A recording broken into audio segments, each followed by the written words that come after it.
তো hello guys, তোমরা মানে কি যখন ক্লেটাকে যখন ঘাঁটো, এই যে ক্লে বা স্লাইম যেটাই বলো তোমরা আর কি, এটা 5 টাকাতে কেনা পাওয়া যায় একটা প্যাকেটে।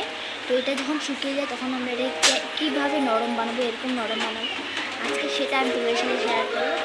এই যে দেখো, আমি পুরো নরম করেছি, এটা পুরো শক্ত ছিল। আর যদি তোমরা যদি 1-2 দিনের জন্য রেখে দাও এটা পুরো পঞ্চ হয়ে যাবে। আজকে আমি দেখাবো তোমাদেরকে ক্লেটা কীভাবে নরম করে। প্রথমে আমরা যখন প্লেটটা যখন শুকিয়ে যাবে তখন আমাদেরকে এটা একটু ঘাঁটতে হবে। যদি দেখি এটা তবুও শক্ত, তাহলে আমাদেরকে 1 বালতি জল দিতে হবে। জলের মধ্যে আমাদেরকে 2 সেকেন্ড রাখতে হবে। 2 সেকেন্ড রাখার পর যদি দেখি তাও হয়নি, তাহলে 5 মিনিট রাখবেন। তারপর ঘাঁটতে থাকুন। পরে দেওয়াল বা আয়না বা পাকা টাকা হলে সেটার মধ্যে বসতে থাকবে। আর একটু তেল বা ক্রিম বা সরষের তেল, নারকেল তেল, যে কোনো একটা তেল বা ক্রিম দিলে হবে।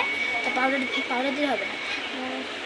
তারপরে এগুলো না, শুধু একটা জিনিস দিলে হবে, যেমন তেল বা ক্রিম দিলে হবে।